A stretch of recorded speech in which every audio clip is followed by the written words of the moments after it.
Crow Zero adalah sebuah film aksi Jepang yang diangkat dari manga bernama Crows karya Hiroshi Takahashi.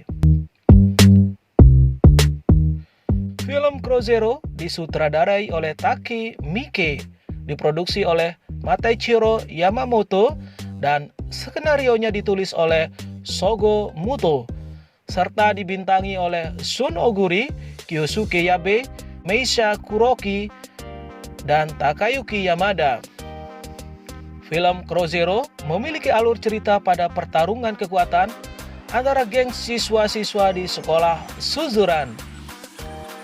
Film Crow Zero dirilis di Jepang 27 Oktober 2007. Crow Zero berhasil menghasilkan 2 sequel, Crow Zero 2 dan Crow Explode.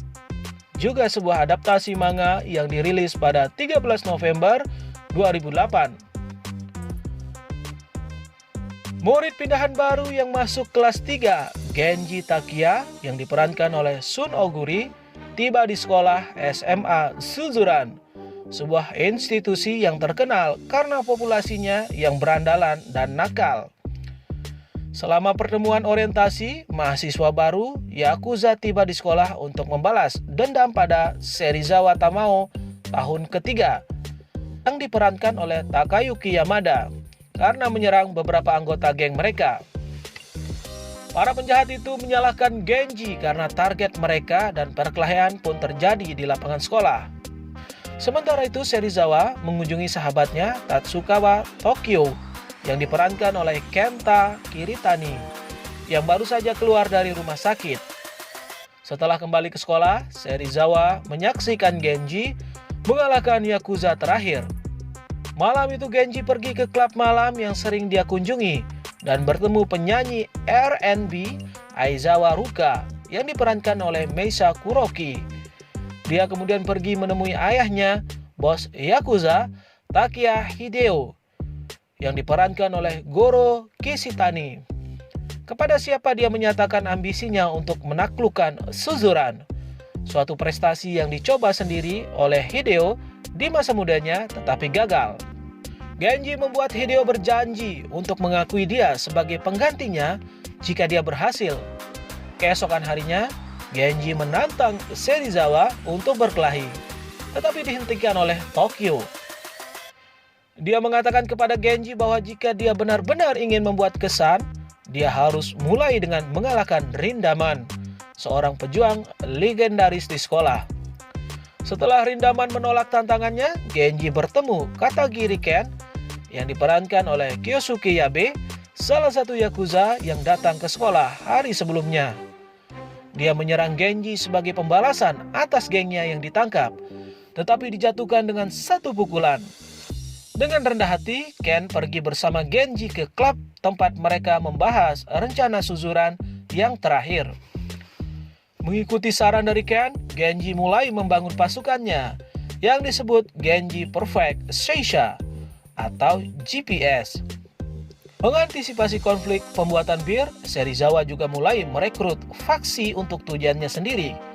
Genji berhasil mengumpulkan beberapa anggota yang kuat, termasuk Tamura Chuta, Makise Takashi, dan Izaki Shun.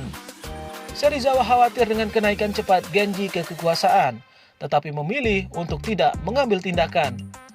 Salah satu letnan Serizawa, Tokaji Yuji, tidak begitu ambivalen dan mulai secara diam-diam menyerang anggota GPS, memukuli Chuta dengan keras dan menempatkan Izaki di rumah sakit.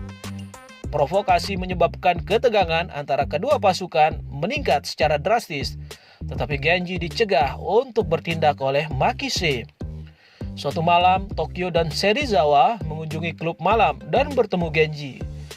Ketika Tokyo mengalami gangguan di antara para pemimpin yang berseberangan, ia menderita kejang dan dilarikan ke rumah sakit, di mana ia mengetahui bahwa ia memiliki aneurisma otak yang memerlukan pembedahan. Meskipun awalnya ragu-ragu tentang tingkat keberhasilan 30% prosedur, Tokyo setuju untuk operasi. Tokaji mendekati Bando Hideto, pemimpin geng motor The Front of Armament, dengan rencana untuk menculik Ruka dan semakin memperburuk Genji. Di tempat lain, bos Yakuza Yazaki Joji memerintahkan Ken untuk membunuh Genji, mengabaikan fakta bahwa hal itu akan memicu perang antara organisasi-organisasi Yakuza. Tugas itu terbukti terlalu banyak bagi Ken yang telah menyukai Genji dan mulai menyesali keputusannya untuk menjadi Yakuza sejak awal. Dia memutuskan untuk memberitahu Takeo Hideo tentang rencana untuk membunuh putranya. Genji mendapatkan telepon dari Ruka yang mengatakan kepadanya bahwa dia disandra oleh pria dengan tengkorak di jaket mereka dan bahwa penculiknya menyebut nama Bando. Menganggap para penculiknya adalah persenjataan, Genji mengumpulkan GPS dan pergi ke tempat markas biker gang. Perkelahian terjadi kemudian, tetapi Genji segera menyadari bahwa orang-orang yang mereka lawan kehilangan patch tengkorak merek dagang mereka. Bando menuntut diakhirinya pertarungan, mengungkapkan bahwa ia telah memerintahkan tengkoraknya dihilangkan setelah bagian dari persenjataan bersekutu dengan Tokaji. Setelah menemukan Tokaji dan menyelamatkan Ruka, Genji memutuskan akhirnya saatnya untuk perang melawan Serizawa. Mereka memutuskan untuk bertarung pada jam 5 sore pada hari berikutnya. Pada saat yang sama, Tokyo akan menjalani operasinya dengan Serizawa. Percaya itu akan memungkinkan untuk bertarung bersama Tokyo. Keesokan harinya saat pertempuran dimulai, gelombang tampaknya menguntungkan Serizawa.